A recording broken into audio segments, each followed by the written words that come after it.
गृह मंत्री अमित शाह जम्मू कश्मीर के राजौरी में विशाल रैली को किया संबोधित। कहा, धारा 370 के खत्म होने के बाद विकास की गति में आई तेजी। कुछ देर बाद जम्मू में विभिन्न योजनाओं का करेंगे उद्घाटन और शिलान्यास।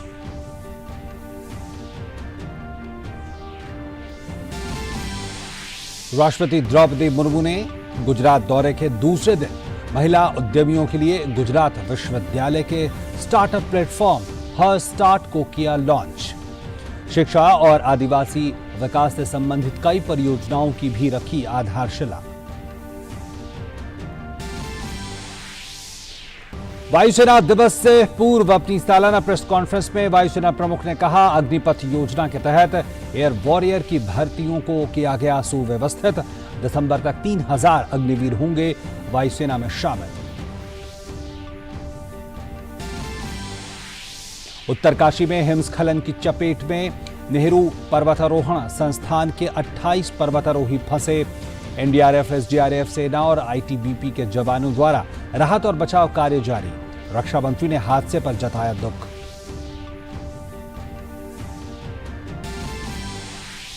भौतिकी के क्षेत्र में इस वर्ष का नोबेल पुरस्कार की घोषणा Alain Aspect, John F Clauser और एंटोन जिंगलर को संयुक्त रूप से मिला पुरस्कार।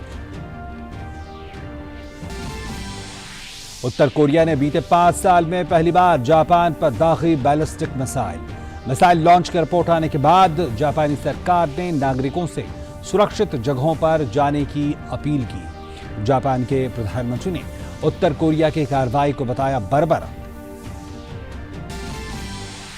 भारत और दक्षिण अफ्रीका के बीच तीसरा और अंतिम T20 मैच इंदौर में आज। 3 मैचों की सीरीज में 2-0 की बढ़त ले चुकी टीम इंडिया क्लीन स्वीप के इरादे से उतरेगी।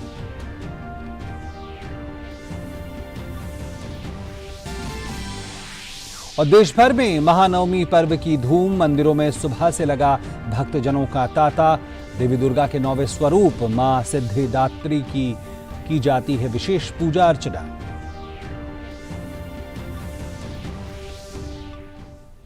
नमस्कार, इस वक्त की तमाम ताजा तरीन खबरों के साथ हम हाजिर में हूं प्रकाश और खबर विस्तार से। खबर है कि उत्तराखंड के उत्तरकाशी जिले में डोकरानी बामक ग्लेशियर में आज हिमस्खलन हो गया। जानकारी के अनुसार हिमस्खलन की चपेट में आने से नेहरू पर्वतारोहण संस्थान के 28 लोग वहां फंसे हैं, जिन्हें निकालने के लिए रेस्क्यू अभियान चलाया गया है। आपदा प्रबंधन अधिकारी देवेंद्र पटवाल ने बताया कि ट्रेनिंग में प्रशिक्षक और प्रशिक्षणार्थी सहित कुल 175 लोग थे, जिसमें 28 लोग एवलांच की चपेट में आ गए। वहीं मुख्यमंत्री पुष्कर सिंह धामी ने केंद्रीय रक्षा मंत्री राजनाथ सिंह से वार्ता कर द्रौपदी का डांडा 2 पर्वत चोटी में हिमस्खलन में फंसे NIM उत्तरकाशी के 28 प्रशिक्षणार्थियों के रेस्क्यू अभियान में तेजी लाने के लिए सेना की मदद का अनुरोध किया। मुख्यमंत्री ने बताया कि केंद्र सरकार की ओर से हर संभव सहायता का आश्वासन प्राप्त हुआ है। प्रशिक्षणार्थियों को सकुशल लाने के लिए NIM की टीम के साथ ही जिला प्रशासन, NDRF, SDRF, सेना और ITBP के जवानों द्वारा तेजी से राहत और बचाव कार्य चलाया जा रहा है। स्थानीय प्रशासन से ITBP को सूचना मिली है। ये बताया गया है कि द्रौपदी का डांडा 2 एक पर्वत है जो भटवाड़ी से आगे जो पर्वत श्रृंखलाएं लगती है, वहां पर एक ट्रैजिक इंसिडेंट आज सुबह हुआ है। ये प्रशिक्षणार्थी अपने जो केंद्र है, पर्वतारोहण केंद्र है, वहां से एक मिशन पे थे और ये ट्रेनिंग का पार्ट होता है। ये लोग हाई एल्टीट्यूड पे जाते हैं और वहां पर जाकर एक पर्वत पर समिट करते हैं। आज सुबह जब ये पीक की तरफ जा रहे थे, ऐसी सूचना मिली कि एक पहाड़ का हिस्सा टूटा बर्फ का और उसमें कुछ लोग ट्रैप हुए। 8 लोगों को तो सकुशल वहां पे तुरंत ही निकाल लिया गया था, जो उनके जो साथ जो लोग ग्रुप में थे, और 21 लोग थे जिनको की चोटें आई और जिनके बारे में कहा जा रहा है कि उनमें से हताहत होने की सूचना है। मृतकों की या घायलों की एग्जैक्ट जो नंबर्स हैं वो तो स्थानीय प्रशासन द्वारा ही बताया जाएगा। रक्षा मंत्री राजनाथ सिंह ने हादसे पर दुख जताया है। उन्होंने कहा है कि उत्तरकाशी में नेहरू पर्वतारोहण संस्थान द्वारा किए गए पर्वतारोहण अभियान में भूस्खलन के कारण जान माल के नुकसान से गहरा दुख हुआ है। अपने प्रियजनों को खोने वाले शोक संतप्त परिवारों के प्रति मेरी संवेदनाएं। और रक्षा मंत्री ने साथ में ये भी कहा कि उत्तराखंड के सीएम पुष्कर धामी से बात हुई है और स्थिति की जानकारी ली है। फंसे हुए पर्वतारोहियों की मदद के लिए बचाव कार्य जारी है। मैंने वायुसेना को बचाव और राहत अभियान चलाने का निर्देश दिया है। सभी की सुरक्षा और सलामती के लिए प्रार्थना करता हूं। और वहीं उत्तराखंड के मुख्यमंत्री पुष्कर सिंह धामी ने उत्तरकाशी में फंसे प्रशिक्षणार्थियों के पर ट्वीट करके जानकारी साझा की है। उन्होंने कहा है कि द्रौपदी का डांडा 2 पर्वत चोटी में हिमस्खलन में फंसे प्रशिक्षणार्थियों को जल्द से जल्द सकुशल बाहर निकालने के लिए एनआईएम की टीम के साथ जिला प्रशासन, एनडीआरएफ, एसडीआरएफ, सेना और आईटीबीपी के जवान द्वारा तेजी से राहत और बचाव कार्य चलाया जा रहा है।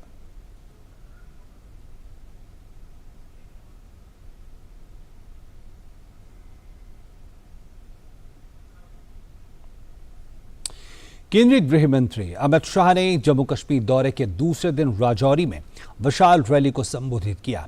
उन्होंने कहा कि मोदी जी ने 5 अगस्त 2019 को एक महत्वपूर्ण फैसला करते हुए जम्मू कश्मीर से अनुच्छेद 370 और 35A को हटा दिया। अमित शाह ने कहा कि अनुच्छेद 370 और 35A के हटने से यहां पिछड़ों, दलितों, आदिवासियों और पहाड़ी लोग समुदाय के लोगों को अपना अधिकार मिला है। ये धारा 370-35 से न जाती तो ट्राइबल रिजर्वेशन मिलता क्या? अरे यार जोर से बोलो, मिलता क्या? ये आयोग जो बनाया हमारे एमपी साहब ने, वो आयोग बनता क्या? धारा 370 को हटाने से यहां पिछड़ों को, दलितों को, आदिवासियों को और पहाड़ियों को अपना अधिकार मिलने वाला है। यहां पर सफाई कर्मचारी, उनका कोई अधिकार नहीं था। सफाई कर्मचारियों को भी उनका अधिकार मिला। एसटी के मेरे भाई बहन यहां बैठे हैं, उनको एट्रोसिटी का अधिकार नहीं था। एट्रोसिटी का अधिकार भी नरेंद्र मोदी साहब ने दिया। यहां पर माइनॉरिटी एक्ट भी नहीं था।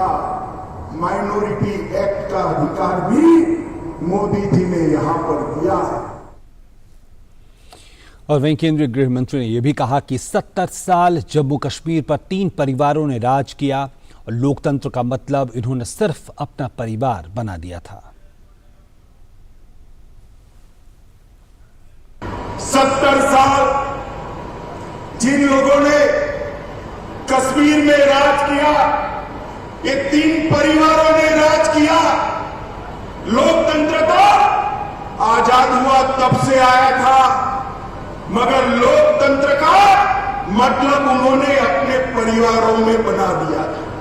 मुझे बताओ मेरे पहाड़ी भाइयों बहनों, मेरे गुर्जर बकरवाल भाइयों बहनों, आपको कभी भी ग्राम पंचायत, तहसील पंचायत, जिला पंचायत का अधिकार मिला था क्या?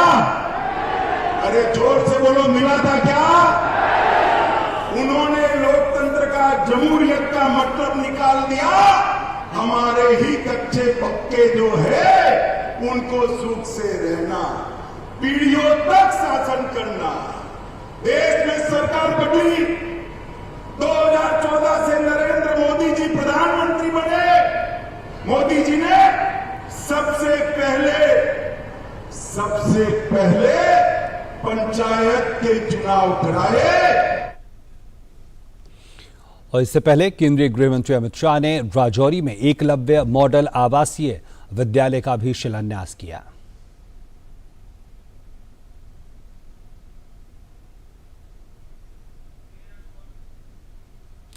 और इससे पहले गृह मंत्री अमित शाह ने माता वैष्णो देवी के दर्शन किए और पूजा अर्चना की।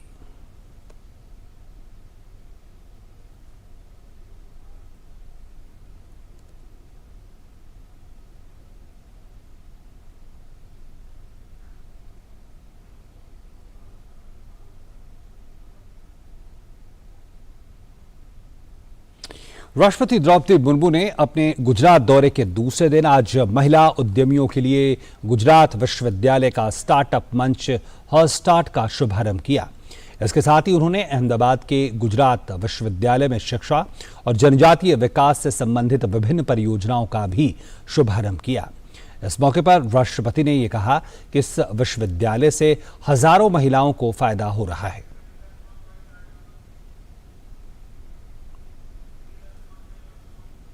इस यूनिवर्सिटी के कैंपस में 450 से अधिक स्टार्टअप कार्य कर रहे हैं और उनके द्वारा रोजगार के अवसर प्रदान किए गए हैं। वर्तमान में इस यूनिवर्सिटी द्वारा 125 से अधिक महिलाओं द्वारा नेतृत्व प्रदान किए जा रहे हैं। स्टार्टअप को सक्रिय सहयोग दिया जा रहा है। सिर्फ यही नहीं, करीब 15,000 महिला उद्यमी ऑनलाइन या ऑफलाइन माध्यम से इस इनोवेटिव से जुड़े हुए हैं। ऐसे स्टार्टअप फ्रेंडली यूनिवर्सिटी में महिला उद्यमियों के लिए समर्पित हर स्टार्ट नामक स्टार्टअप प्लेटफॉर्म का उद्घाटन करना मेरे लिए बहुत गौरव की बात है। वायुसेना दिवस से पूर्व वायुसेना प्रमुख air chief marshal V R. Chaudhari ने दिल्ली में सालाना प्रेस कॉन्फ्रेंस को संबोधित किया। उन्होंने कहा कि अग्निपथ योजना के तहत एयर वॉरियर की भर्तियों को सुव्यवस्थित कर दिया गया है और इस साल दिसंबर में 3,000 अग्निवीर वायु सैनिकों को भारतीय एयरफोर्स में शामिल किया जाएगा। महिला अग्निवीरों की भर्ती की योजना अगले साल के लिए बनाई गई है।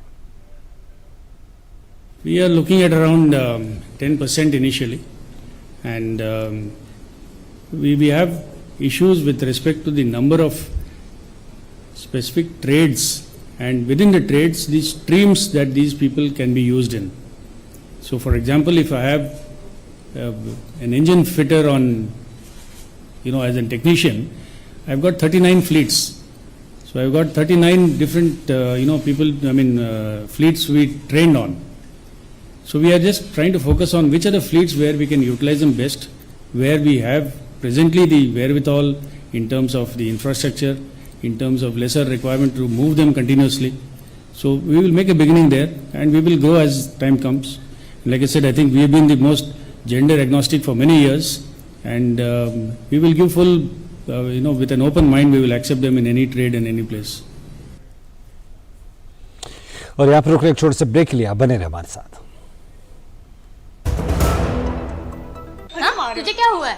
शादी हो गई ना यार। बट सीरियसली महीने में एक बार तो मिलना चाहिए। हाँ, मेरे बाप की एयरलाइंस है ना। अरे 3 महीने में एक बार तो मिल सकते हैं। करेक्ट, पर कहाँ? इधर मेरे घर। तुझे कोई परमानेंट लैंडलॉर्ड मिल गया क्या? Permanent landlady. प्रिया ने कहा हर महीने किराया देने से अच्छा है अपनी EMI भरो। तो हम किराएदार से मकान मालिक बन गए। मतलब ये घर तुम लोग का है? सच्ची? बट सीरियसली गाइस, किश्तों से रिश्ता जोड़ो, किराया तो पराया होता है। आसान किश्तों में होम लोन्स।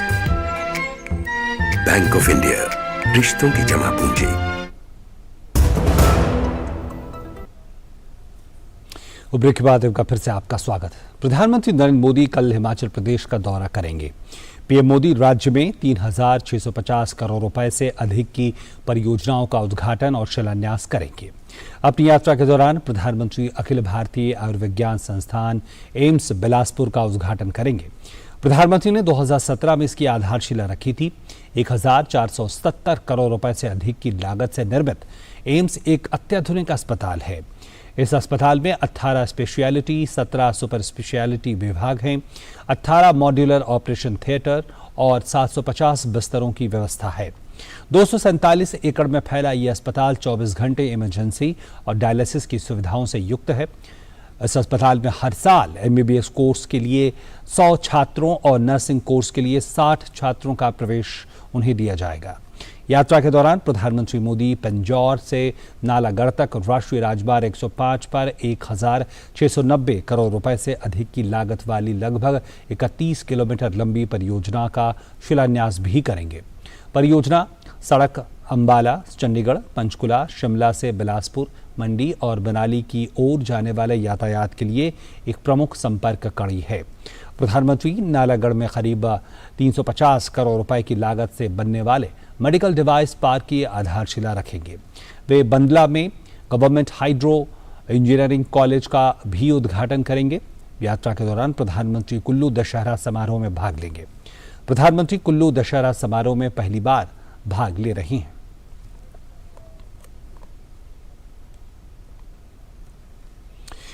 प्रसार भारती और एशिया पैसिफिक ब्रॉडकास्टिंग यूनियन यानी एबीयू मिलकर नई दिल्ली में ग्लोबल न्यूज फोरम 2022 का आयोजन कर रहे हैं। इस वर्ष ग्लोबल न्यूज फोरम का विषय है संकट के समय सत्य और विश्वास। फोरम को संबोधित करते हुए आज सूचना एवं प्रसारण राज्य मंत्री एल मुरुगन ने संकट काल में लोगों तक सही सूचनाएं पहुंचाने में दूरदर्शन और आकाशवाणी की भूमिका की सराहना की।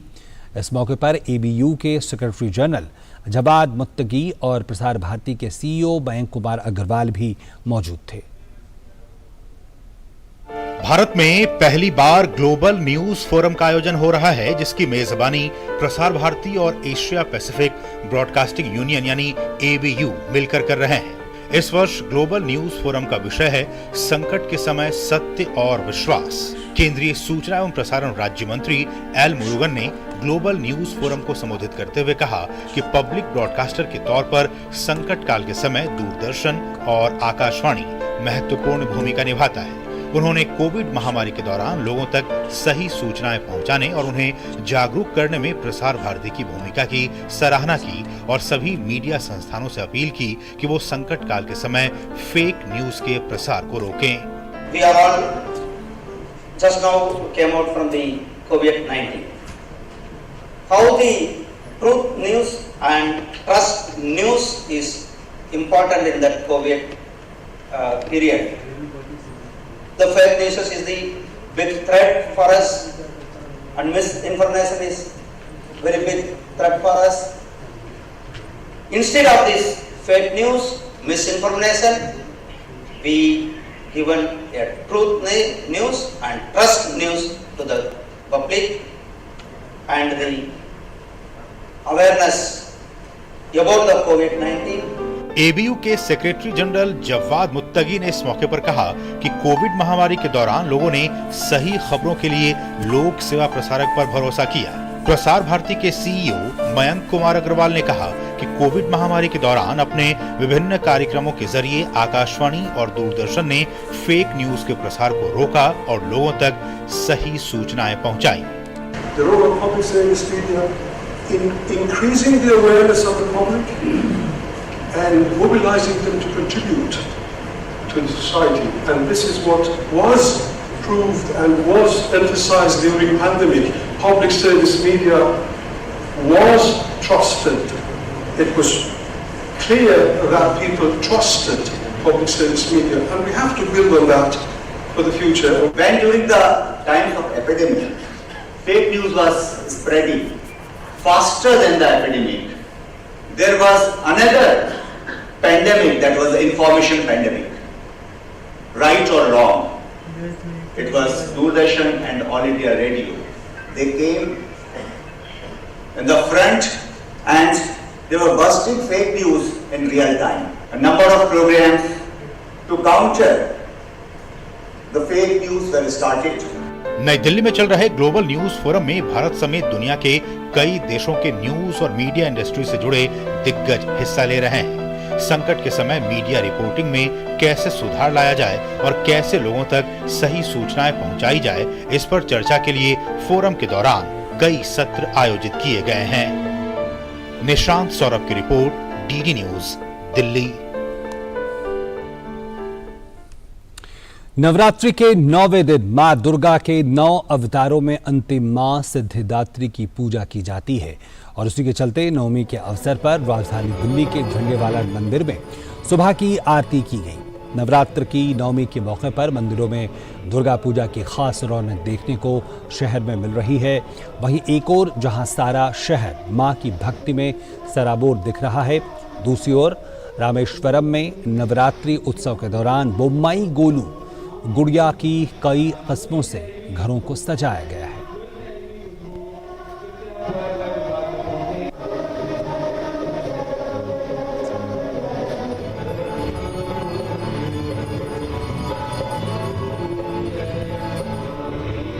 प्रधानमंत्री नरेंद्र मोदी ने महानवमी की देशवासियों को शुभकामनाएं दी हैं। अपने ट्वीट संदेश में प्रधानमंत्री ने कहा है कि विश्वकर्तरी, विश्वभर्तरी, विश्वहर्तरी, विश्वप्रीता, विश्वरचिता, विश्वतीता, सिद्धिदात्री नमोस्तुते। नवरात्रि की महानवमी मां सिद्धिदात्री को समर्पित है। उनकी कृपा से आप सभी को कर्तव्य पथ पर चलने की प्रेरणा मिले, साथ ही जीवन में सफलता और सुरक्षा सुयश की प्राप्ति हो। हार्दिक शुभकामनाएं। डीसीपी बाहरी उत्तरी जिला पुलिस की मुहिम ऑपरेशन प्रहार ने महज 20 दिनों की कार्रवाई में संगठित अपराध की कमर तोड़ दी है। पुलिस की इस मुहिम से 20 दिनों में ही 146 व्यक्तियों पर संगठित अपराध के लिए मामला दर्ज हुआ है। पुलिस के हौसलों की इस कहानी से आम जनता में विश्वास का माहौल तैयार हुआ है। देखते हैं हमारे संवाददाता धीरज कुमार की इस रिपोर्ट में। ये डीसीपी बाहरी उत्तरी जिला पुलिस की मुहिम ऑपरेशन प्रहार का कहर है, जिन्होंने अपराध में संलिप्त गिरोह के होश फाख्ता कर दिए हैं। जुआ अधिनियम के तहत 102 अपराधी पकड़े गए, आबकारी विभाग अधिनियम में 18, आर्म्स एक्ट में 15 और एनडीपीएस अधिनियम में 11 अपराधी पकड़े गए। यानी 146 लोगों पर संगठित अपराध के लिए मामले दर्ज हुए। ये महज आंकड़े नहीं हैं, बल्कि दिल्ली पुलिस की प्रतिबद्धता है। हमने 5 एनडीपीएस की एफआईआर रजिस्टर की है, जिसके अंदर 11 पर्सन्स को अरेस्ट किया है। अराउंड 49 केजी गांजा हमने इसमें रिकवर किया है। इवन जो गांजा ट्रांसपोर्ट हो रहा था राजा मुंदरी से यहाँ तक, उसमें गाड़ी भी हमने इम्पाउंड की है। 820 ग्राम स्मैक भी हमने इसमें रिकवर की है। इसके अलावा इसी क्रम में जो क्राइम और क्रिमिनल को और ऑर्गेनाइज क्राइम को बंद करने के लिए 12 आर्म्स एक्ट के केसेज हमने रजिस्टर किए हैं।